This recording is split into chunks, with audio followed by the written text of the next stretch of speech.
सतलोक धाम TV को subscribe जरूर करें। नमस्कार सर। सत साहेब जी। क्या शुभ नाम है जी आपका? मेरा नाम अनिल प्रसाद सिंह अर्थात भक्त अनिल दास है। कहाँ से आए हैं सर? मैं कपूरथला कैंट पंजाब से आया हूँ। सर क्या काम करते हैं आप? मैं केंद्रीय विद्यालय कपूरथला कैंट में वर्तमान में वाइस प्रिंसिपल ग्रेड में पीजीटी फिजिक्स हूँ और मेरी इस पीजीटी फिजिक्स पद पे 20 साल की जॉब है। इस बीच में मैंने नवंबर 2003 से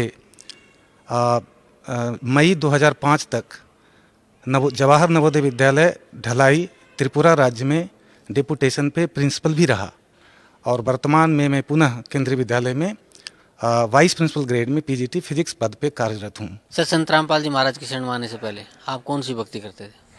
संत रामपाल जी महाराज के शरण में मैं 27 मार्च 2004 को आया था और उसके पहले 98 से 2004 तक मैं संत आसाराम जी का शिष्य था और उन्होंने जो दीक्षा दी थी तो पूरे पंडाल में माइक पे 5-7 मंत्र बोलते थे। ओम नमः शिवाय, ओम नमः भगवते वासुदेवाय, हरिओम तत्सत, ओम ऐम नमः, ऐसे गायत्री मंत्र भी, ओम भूर्भुवः स्वः तत्सवितुर्वरेण्यं भर्गो देवस्य, ऐसे जो पूरा मंत्र है ऐसे और 5-7 मंत्र बोल देते थे और वो कहते थे कि इनमें से आपको जो मंत्र अच्छा लगता है, जो आपके इष्ट देव हैं, वो मंत्र चुन लीजिए।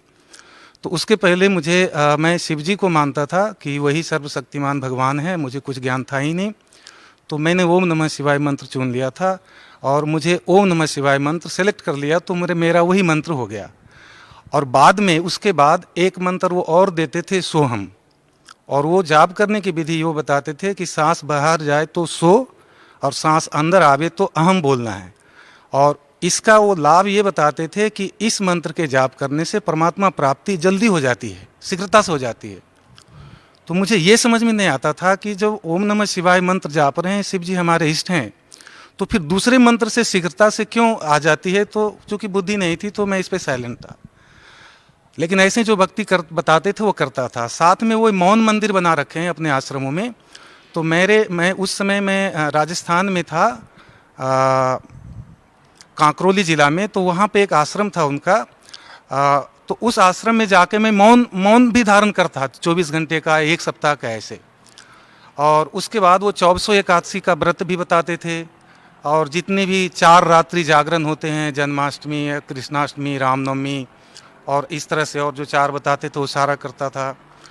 साथ में जो गणेश पूजा आ जाता था तो वो भी करते थे, नवरात्रि का पाठ भी करते थे और जो कन्याएं होती थी छोटी छोटी अविवाहित, तो उनकी पूजा भी वो बताते थे, वो सारे करता था। इन सभी क्रियाओं को उसके बाद वो जितने भी उनके आश्रम से पुस्तक निकलती थी, जितनी भी कैसेट्स निकलती थी, वो सबको मैं ध्यान से सुनता था, सारे पुस्तकों को मैं ध्यान से पढ़ता था ताकि कोई भी नई चीज़ आ जाए तो मैं उनको क्रियान्वित करूं। वो बताते थे चतुर्मास में ज़मीन पे नहीं सोना, पलंग पे नहीं सोना चाहिए, ज़मीन पे सोना चाहिए, तो मैं ज़मीन पे सोता था। काले कपड़े नहीं पहनना चाहिए चतुर्मास में, तो मैंने काले कपड़े छोड़ दी। फिर वो तिल और वो आंवले के पानी से नहाना चाहिए, मेरे बाल्टी भी खराब हो गए, मैं वो भी नहाया। लेकिन इन सभी क्रियाओं को करते करते मुझे कोई भी आध्यात्मिक लाभ तो बहुत दूर की कौड़ी थी, मुझे कोई शारीरिक में जो शरीर में कष्ट और शुरू हो गया और लाभ कुछ भी नहीं हुआ। जैसे मेरे घुटने में दर्द शुरू हो गए, मुझे सर्वाइकल हो गया, मुझे डिस्क की प्रॉब्लम हो गई, और सबसे बड़ी बात जो मेरे पेट काफ़ी ख़राब रहता था, इंडाइजेशन की प्रॉब्लम रहती थी। मैं उनका इतना भक्ति भी करता था, सुबह शाम, और सारे मंत्र जाप करना, सब कुछ करना, और मैं 1,000-1,500 रुपये महीने की आयुर्वेदिक दवाइयाँ खाता था और फिर भी मुझे कोई राहत नहीं होती थी। और चूँकि ज्ञान नहीं था तो मुझे उनकी भक्ति से कोई शिकायत भी नहीं थी। और इसके अलावा उन्होंने कहा एक बार कि जोग वशिष्ठ महारामायण पढ़ना चाहिए, तो मैंने वो पुस्तक ला करके पूरी पढ़ ली। अटबट क्या लिखा था मुझे उसकी कुछ समझ में तो आता नहीं था, लेकिन चूंकि गुरु ने कहा था मैं पढ़ता ही रहता था। उसमें एक चीज़ मैंने ज़रूर पढ़ा था कि भगवान राम के वो मुझे याद है, भगवान राम के जो गुरु थे वशिष्ठ जी, वो जब नगरों में निकलते थे तो गांव के जो प्रजा लोग होते थे वो उनको गालियां निकालते थे, उनसे बदसलूकियां करते थे। तो मुझे इतना लगता है कि जो सच्चे संत होते हैं, जो भी होते हैं, तो समाज को लोग उनसे घृणा करते ही हैं। उनसे जुड़े हुए मेरे में एक ये तड़प जाग गई उनसे जुड़ने के बाद, कि जैसे वो कहते थे कि संत अगर डांट दें, कुछ गुस्सा करें, तो भी उनसे वो समझना चाहिए हमारा सौभाग्य है। तो ऐसे भक्त के कुछ लक्षण तो मेरे में जरूर आ गए थे। वो कहते थे दूसरे संतों की वो सत्संग नहीं सुनना, लेकिन मेरे अंदर वो ऐसी तीव्र जिज्ञासा थी कि हम जहाँ भी रहते थे आसपास में किसी भी संत का सत्संग होता था मैं सुनता ही था। वहाँ से उनकी सीडी लाना, कैसेटें लाना, सारी बुक्स लाना, कि कोई भी अच्छी चीज़ मिल जाए, अच्छी क्रिया मिल जाए तो मैं उसको करना चाहता था। आसाराम जी बहुत सारे कैसेटें निकालते थे, बहुत भयावह, जैसे मौत की मौत, उसको मैं रात को 10-11 बजे कैसेट को अंधेरे एक कमरे में लगा के सुनता रहता था ताकि मुझे परमात्मा मिल जाए। और दूसरे संतों के भी सत्संग में भी जाता रहता था। तो मैं उनसे संत बताते थे कि अनन्य भक्ति से परमात्मा की प्राप्ति होती है। तो फिर मैं सोचता था कि हमें मंत्र शिव जी का दिया गया है, ओम नमः शिवाय, शिव जी हमारे इष्ट हैं, लेकिन हमें रामनवमी भी मनाने को कहा जाता है, हमें विजयादशमी भी मनाने को कहा जाता है, हमें दुर्गा की पूजा भी करने को कहा जाता है, हमें हनुमान जयंती भी मनवाया जाता है, माने सारी देवी देवताओं की, और श्राद्ध भी निकलवाया जाता है। तो फिर ये अनन्य भक्ति कैसे हुआ? तो फिर हमें परमात्मा मिलेंगे नहीं। तो मैं किसी संत से पूछ दिया, एक हिसार में बहुत सारे संत आया करते थे, तो मुझे वो समझाया करते थे कि जैसे आप शिव जी के को अपना इष्ट मानते हो, तो अगर भगवान राम के मंदिर में जाओ तो आप ये मानो कि ये राम नहीं है, ये शिव हैं, तो आपकी भक्ति अनन्य हो गई। लेकिन मुझे ये नहीं समझ में आया ही नहीं, मैं संतुष्टि मुझे नहीं हुई कि राम की मूर्ति और शिव कैसे हो सकते हैं। तो फिर ये मुझे संतुष्टि नहीं होती। फिर ये सत्संग में जो सभी संतों के पास मैं जाता था तो वो बताते थे कि ब्रह्मा विष्णु महेश त्रिदेव हैं, और परमात्मा के भी जिक्र करते थे कि परमात्मा हमारे रक्षक हैं, सब सृष्टि रचनहार हैं, परमात्मा कोई और हैं। तो मैं उनसे सवाल करता था कि जब ब्रह्मा विष्णु महेश अगर देव की संज्ञा में आते हैं तो परमात्मा कौन है? तो ये संत हमें बताते थे कि फिर तो आपको उपनिषद का ज्ञान देना पड़ेगा। तो ऐसे यहाँ से कहीं भी एक तरफ ये सुनाते थे कि ब्रह्मा जी, विष्णु जी और शिव जी अमर हैं, दूसरी तरफ इन्हीं की कथाओं में सुनाते थे कि ब्रह्मा जी की आयु 100 वर्ष है। तो मेरी समझ में नहीं आता था कि जब ये अमर हैं तो फिर इनकी आयु 100 वर्ष ही है, तो 100 वर्ष तो फिर ये अमर कैसे हुए? फिर चूंकि मैं शास्त्रों को भी पढ़ता था, मैंने शिव पुराण और ये विष्णु पुराण, ब्रह्मा पुराण, ये सब पढ़ा। तो शिव पुराण में शुरू में पढ़ता था तो उसमें ये मैंने पढ़ा, मुझे समझ में आता था बंदीछोड़ सतगुरु रामपाल जी के शरण में आने से पहले कि ब्रह्मा और विष्णु की उत्पत्ति शिव से हुई। शिव पुराण पढ़ने में हमने ये समझ में आया। और जो विष्णु पुराण पढ़ा मैंने तो उसमें विष्णु जी से शिव जी और ब्रह्मा जी की उत्पत्ति हुई। तो हिसार में एक दीन दयालु जी जो संत हैं उनका भी सत्संग यहाँ खूब हुआ करता था, मैं वहाँ भी सुनने जाता था। उनसे मैंने पूछा कि शिव पुराण में ब्रह्मा और विष्णु की उत्पत्ति शिव से लिखी गई है और विष्णु पुराण में विष्णु से शिव जी और ब्रह्मा जी की उत्पत्ति लिखी हुई, ये कैसे संभव है? तो वो बहुत गुस्से हो गए कि तुम कुछ नहीं जानते हो और तुम नास्तिक हो और तुम ऐसे सवाल करते हो। और फिर कहा, बाद में मैं चुपचाप रहा क्योंकि हमें बताया गया था कि संत अगर डांटते भी तो उसमें भगत का कल्याण समझना चाहिए। तो इस भाव से मैं चुपचाप ऐसे रह गया कि मैं तो अज्ञानी हूँ। तो फिर बाद में उन्होंने कहा कि ऐसा है कि किसी कल्प में शिव रूप में परमात्मा आते हैं और सभी को उत्पत्ति करते हैं और ऐसे ऐसे होता है। लेकिन ये मुझे संतुष्टि यहाँ से नहीं मिली थी। इस बंदीछोड़ सतगुरु रामपाल जी के शरण में आने से पहले हमें कोई भी आध्यात्मिक संतुष्टि नहीं मिली, शारीरिक कष्ट दूर नहीं हुए। और मैं चूँकि पीजीटी फिजिक्स था और प्लस 1 प्लस 2 को मैं फिजिक्स पढ़ाता था, और सभी लोग जानते हैं जो शिक्षा से जुड़े हुए हैं, फिजिक्स टीचर बहुत ट्यूशन कमाते हैं, माने 1-2 लाख रुपए महीने का वो ट्यूशन से कमा लेते हैं सैलरी के अलावा। 50,000 तो बहुत मामूली रकम होता है उनके लिए। तो उन दिनों मुझे लगता था कि मैं ज़्यादा से ज़्यादा ट्यूशन कमाऊँ, मुझे ध्यान उधर ही रहता था। लेकिन जब मैं बंदीछोड़ सतगुरु रामपाल के शरण में आया तो मुझे उधर से माया से बिल्कुल मन हट गया। संत रामपाल जी महाराज की शरण में आने से पहले आप संत आसाराम जी महाराज से जुड़े हुए थे, और भी आप बता रहे थे कि भाई बहुत से संतों के पास गया, अपने प्रश्नों का हल ढूंढा। तो इस सिलसिले में आप और किन किन संतों से मिले? इस सिलसिले में मैं एक नाम तो मुझे याद नहीं है, आर्य समाज के एक से जुड़े हुए एक संत थे, तो उनका मैंने एक सत्संग सुना था कि राम जो जपते हैं तो सृष्टि जब प्रलय होता है तो राम में 2 अक्षर हैं, रा और म, नष्ट हो जाता है ये। लेकिन जो ओम अक्षर है वो अविनाशी है और ओम की साधना करने से उसका मोक्ष होता है, तो वो जन्म मृत्यु से रहित होता है। तो इस बीच में अवधेशानंद जी का भी सत्संग हिसार में बार बार हुआ करता था। उन दिनों में 2004 से पहले तक उस तक मैं हिसार में मेरी पोस्टिंग थी।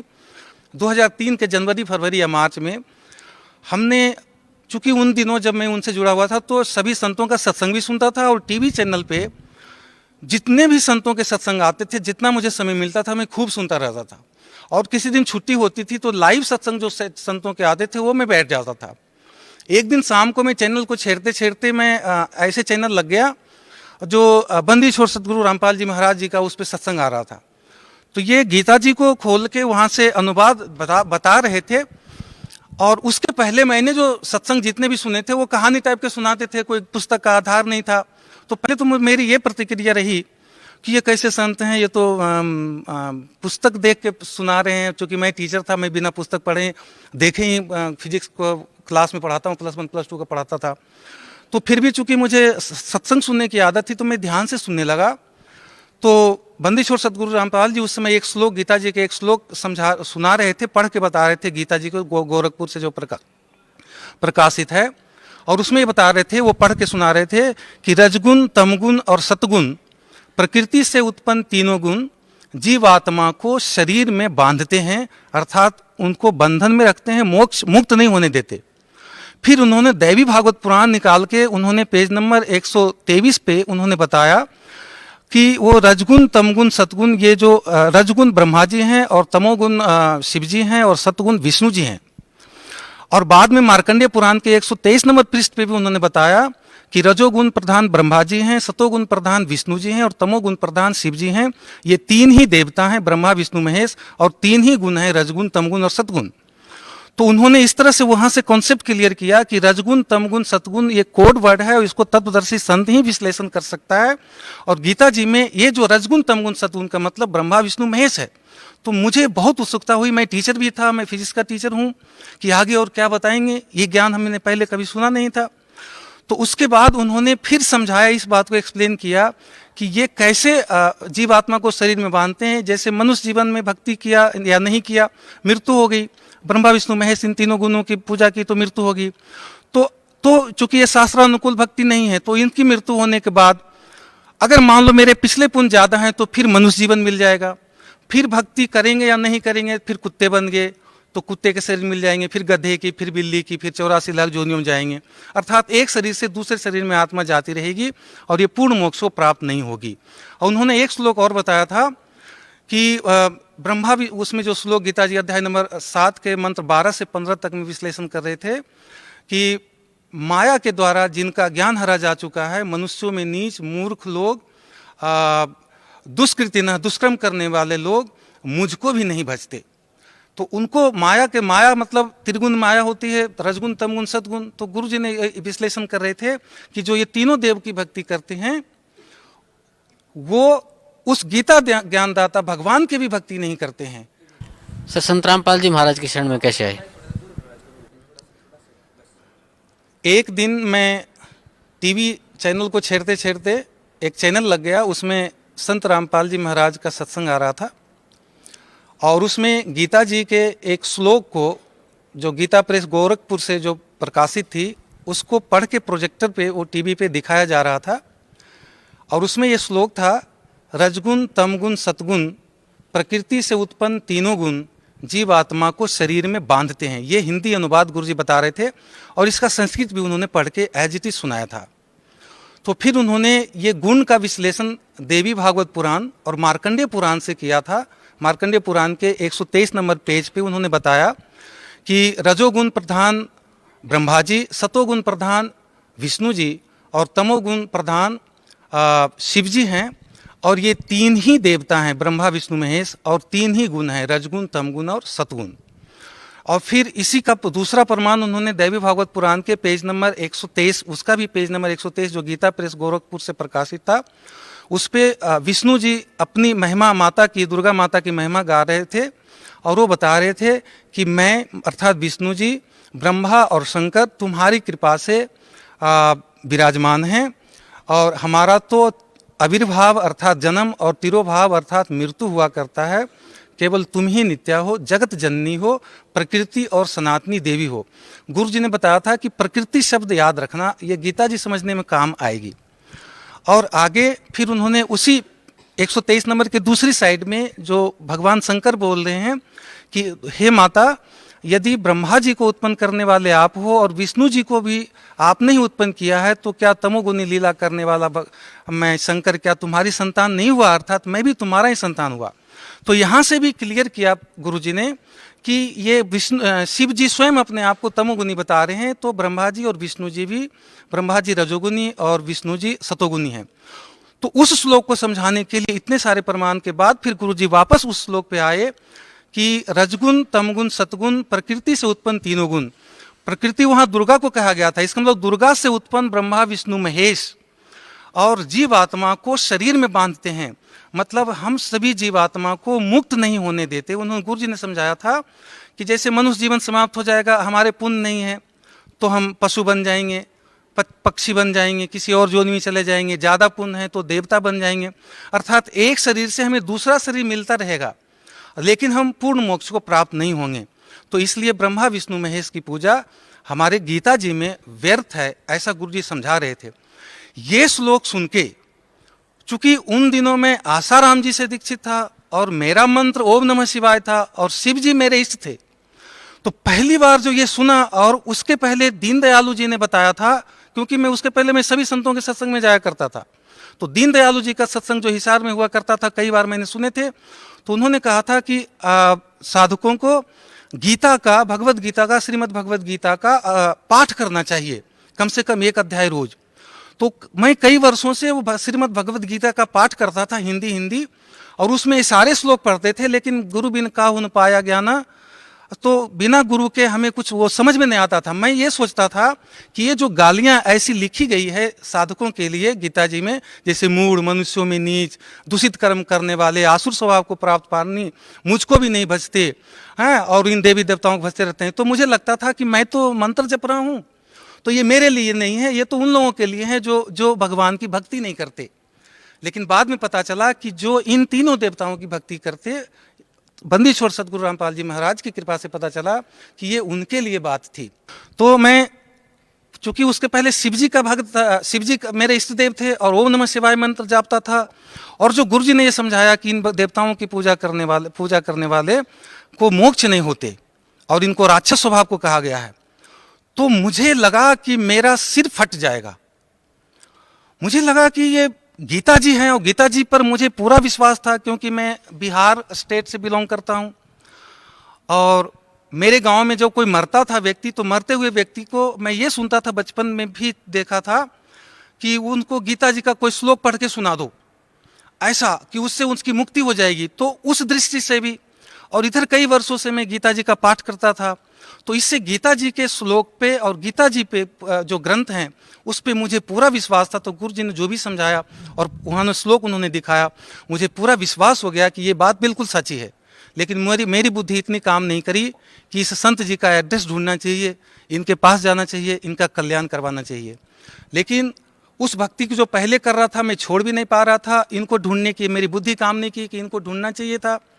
इस बीच में मेरी जो आर्य समाज के एक संत थे, वहाँ हिसार में सत्संग कर रहे थे, तो मैं उनके सत्संग में भी चला गया। वो योगा ज़्यादा सिखाते थे, आसन प्राणायाम आदि, कि शरीर स्वस्थ रहेगा, और थोड़ा बहुत प्रवचन करते थे, ध्यान करवाते थे, ऐसे अटबट बोल करके।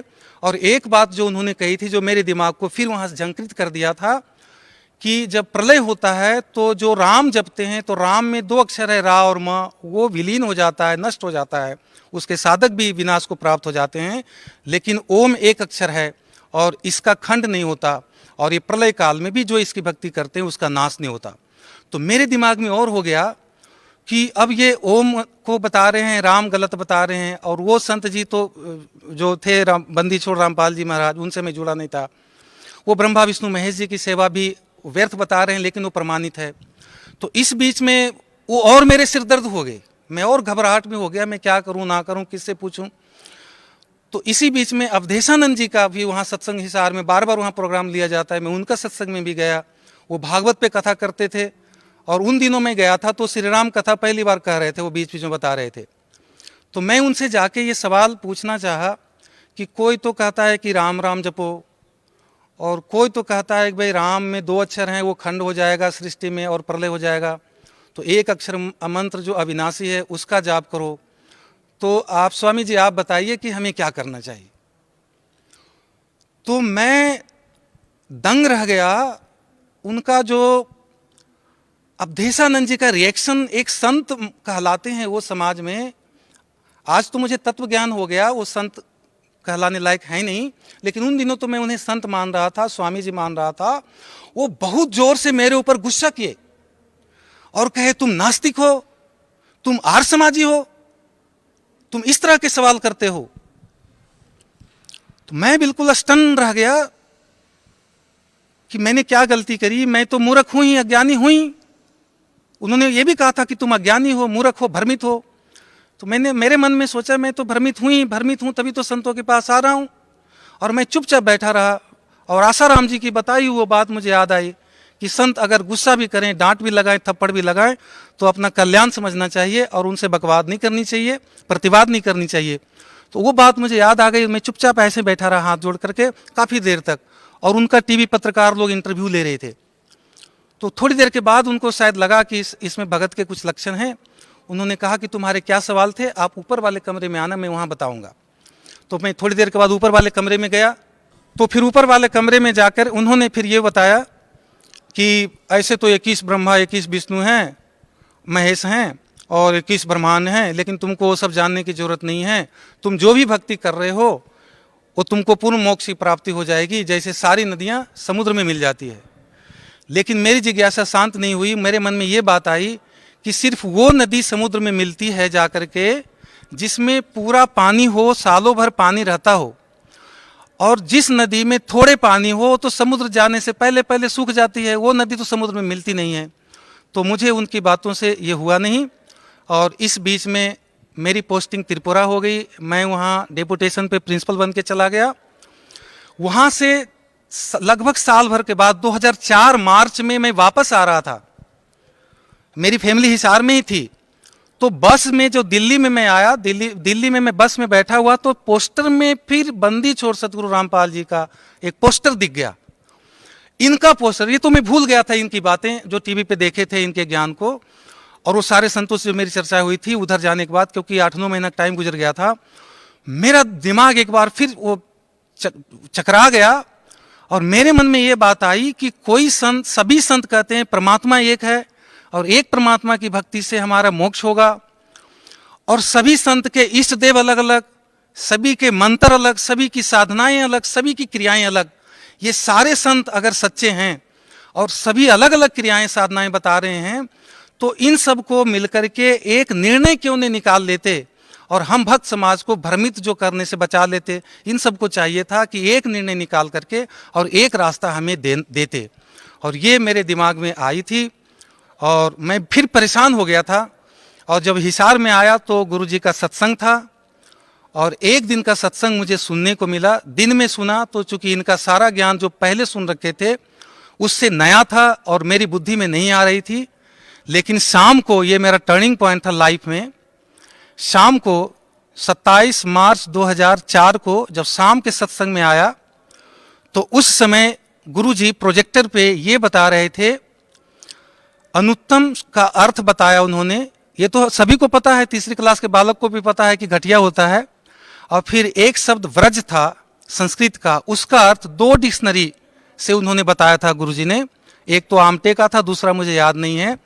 और व्रज का उन्होंने अर्थ किया था, दिखाया था डिक्शनरी में, जाना, चलना, प्रगति करना, दूर जाना, देश निकाला होना, प्रस्थान करना, इस तरह के अर्थ बताए थे। मतलब जाना होता है व्रज का अर्थ, गुरुजी ने ये क्लियर किया था।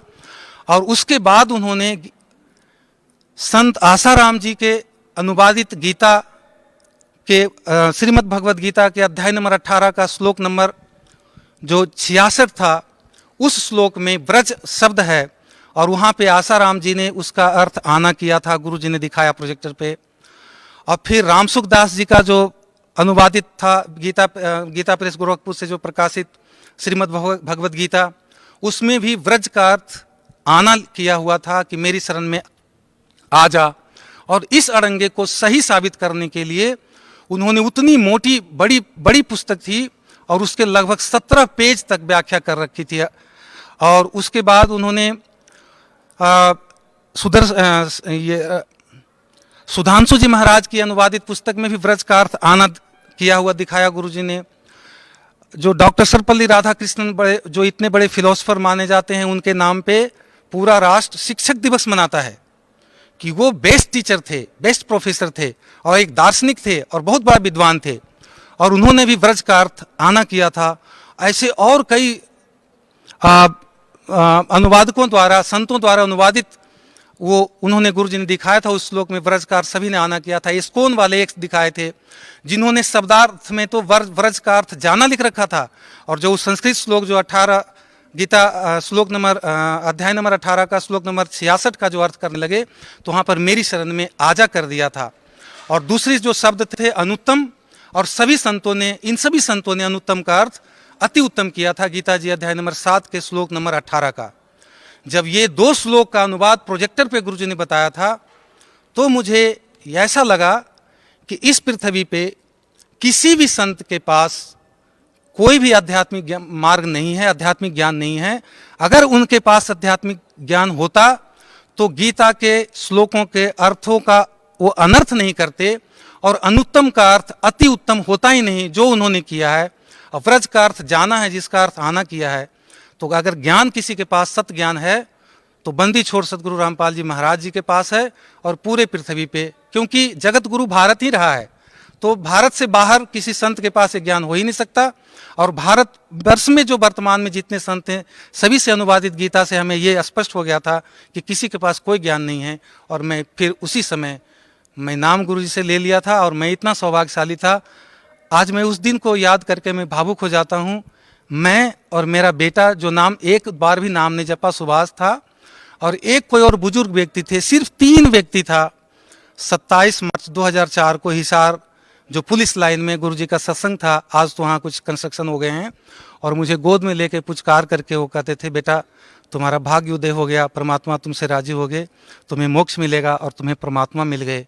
उन दिनों तो मुझे नहीं समझ में आता था, लेकिन आज मुझे लग रहा है कि सचमुच हमें परमात्मा मिल गए, और मेरा जीवन और मेरा जन्म, मनुष्य जन्म आज मैं सफल हो गया, और मैं धन्य हूँ कि मुझे इनसे जुड़ने का, बंदी छोड़ सतगुरु रामपाल जी महाराज जी से जुड़ने का वो शुभ अवसर 27 मार्च 2004 को प्राप्त हुआ। मेरा जन्म हुआ, वास्तविक रूप में मेरा जन्म हुआ।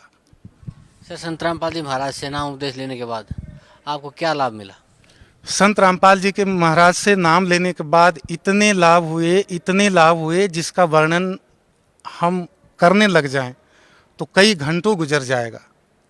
जैसे इनसे पहले मेरे घुटने में दर्द थे, मेरे को सर्वाइकल भी हो गया था उन पूजाओं को करते करते। मेरे को पेट की बहुत एक्यूट प्रॉब्लम था, और मैं घी पिछले 8-10 वर्षों से नहीं खाया था, और उस कारण से मेरे शरीर बिल्कुल सूखा सूखा जैसे हो गया था, बिल्कुल बहुत कमज़ोर हो गया था। और इनसे नाम लेने के बाद मैं घी भी खाने लगा, पचने भी लगा। मेरे घुटनों के दर्द, मेरे डिस्क की प्रॉब्लम थी, स्लिप डिस्क की प्रॉब्लम थी, ये सारे ठीक हो गए। और इस तरह से जो मैं पैसों के पीछे दौड़ता था, उनसे, जैसे आसाराम जी से नाम लिया हुआ था, तो उन दिनों मेरे अशांति रहती थी अंदर से। सुरक्षा नाम की कोई चीज़ नहीं थी, आत्मिक संतुष्टि नहीं थी। मैं हर संतों के पास दौड़ता था कि वहाँ से कुछ मिल जावे, वहाँ से कुछ मिल जावे, लेकिन फिर भी हमें संतुष्टि नहीं थी। अब इनसे नाम लेने के बाद मुझे संपूर्ण आत्मिक संतुष्टि भी मिली और शारीरिक सुख भी मिला। और सबसे बड़ी बात है कि हमें वो पूर्ण संत, तत्वदर्शी संत मिले, जिसके बारे में गीता जी अध्याय नंबर 4 के श्लोक नंबर 34 में कहा है कि उस तत्वदर्शी संत को दंडवत प्रणाम करो और सरलतापूर्वक प्रश्न पूछो, तब उस परमात्म तत्व को ज्ञान देंगे। और उसको प्राप्त करने के बाद जो जिसका बारे में गीता जी अध्याय नंबर 15 के श्लोक नंबर 4 में कहा है कि उस तत्वदर्शी संत मिलने के बाद उस परम पद की खोज करनी चाहिए जिसमें गए हुए साधक पुनः लौटकर इस संसार में नहीं आते। तो मुझे वो विधि मिल गई, और मुझे वो संत मिल गए, और मुझे वो परमात्मा मिल गए। सर, भगत समाज को क्या संदेश देना चाहते हैं आप? मैं भगत समाज को यही संदेश देना चाहता हूँ कि मनुष्य जीवन बहुत ही दुर्लभ है। सभी संतों ने मनुष्य जीवन की बहुत महिमा गाई है। सभी ने कहा है कि देवता लोग भी मनुष्य जीवन प्राप्त करने के लिए तरसते हैं। ये तो बंदी छोड़ सतगुरु रामपाल जी के शरण में आने से पहले भी वो अनाड़ी जो संत हैं वो भी ये बात को बताते थे। और हम यहाँ की साधना करके स्वर्ग लोग जाना चाहते थे। ये कितनी बड़ी दुविधा है, हमारी मूर्खता थी, क्योंकि बिना तत्वदर्शी संत के ये अज्ञान हमारा मिट नहीं सकता था। मनुष्य जीवन, देवता भी अगर मनुष्य जीवन लेने के लिए तरसते हैं और मनुष्य जीवन प्राप्त करके अगर हम फिर भी स्वर्गलोक, जो जितने संत, बंदी छोड़ सदगुरु रामपाल जी के अलावे जितने भी संत हैं भारतवर्ष में, वर्तमान में या पहले के सतयुग से लेकर आज तक, उनकी साधना स्वर्ग से अधिक की नहीं है। स्वर्ग में देवता लोग रहते हैं और देवता लोग मनुष्य जीवन प्राप्त करने के लिए तरसते हैं। तो ये बात उनको समझना चाहिए, सारे भक्त समाज को, कि मनुष्य जीवन प्राप्त करके स्वर्ग प्राप्ति नहीं है। स्वर्ग से आगे रित धामा, जो गीता जी अध्याय नंबर 18 के श्लोक नंबर 62 में बताया गया है, उस शाश्वत स्थान को प्राप्त करने के लिए तत्वदर्शी संत की तलाश चाहिए। और वो तत्वदर्शी संत पूरे पृथ्वी पे, बल्कि 21 ब्रह्मांड में बंदी छोड़ सतगुरु रामपाल जी महाराज जी हैं। इनके अलावे पूरे 21 ब्रह्मांड में, इस पृथ्वी पे, इस भारत भूमि पे कोई संत है नहीं। तो मैं सभी भक्त समाज से ये अपील करना चाहूँगा, हाथ जोड़ के मैं विनम्र निवेदन करना चाहूँगा कि आप इस अनमोल मनुष्य जीवन को शास्त्र विरुद्ध साधना करके बर्बाद ना करें। एक एक सांस की बहुत कीमत है, ये मौका बार बार नहीं मिलता। पृथ्वी पे पूर्ण परमात्मा कबीर देव संत रामपाल जी महाराज के रूप में स्वयं प्रकट हैं। ये तत्वदर्शी संत की भी भूमिका कर रहे हैं। इनके पास शास्त्र प्रमाणित ज्ञान है, इनके पास सारे मंत्र हैं, मोक्ष के कंप्लीट कोर्स हैं। इनसे जुड़ने के बाद आपको शारीरिक सुख मिलेंगे, सांसारिक सुख मिलेंगे, अर्थ, धन, मोक्ष और काम, ये सभी कुछ मिलेगा। पूर्ण मोक्ष को प्राप्त होंगे आप, जिसके बारे में कहा गया है गीता जी अध्याय नंबर 15 के श्लोक नंबर 4 में कि तत्वदर्शी संत मिलने के बाद उस परम पद परमेश्वर की प्राप्ति ढूंढना चाहिए, उस परम पद को ढूंढना चाहिए जिसमें गए हुए साधक लौटकर पुनः इस संसार में नहीं आते। तो आपको वो पद मिलेगा जिसके बारे में गीता जी अध्याय नंबर 18 के श्लोक नंबर 62 में बताया गया है कि उस परमेश्वर की शरण में जाओ, उसके कृपा से तुम्हें परम शांति और शाश्वत स्थान को मिलेगा, को प्राप्त होगे। तो वो परम शांति और शाश्वत स्थान देने वाले तत्वदर्शी संत, गीता जी अध्याय नंबर 4 के 34 वाले संत सिर्फ और सिर्फ बंदी छोड़ सतगुरु रामपाल जी महाराज हैं। इनके शरण में सभी भक्त समाज को आना चाहिए और वो मान बड़ाई को छोड़ के और वो झूठी साधना को छोड़ के आप साधना चैनल पे शाम को जो सत्संग आता है वो सुनिए।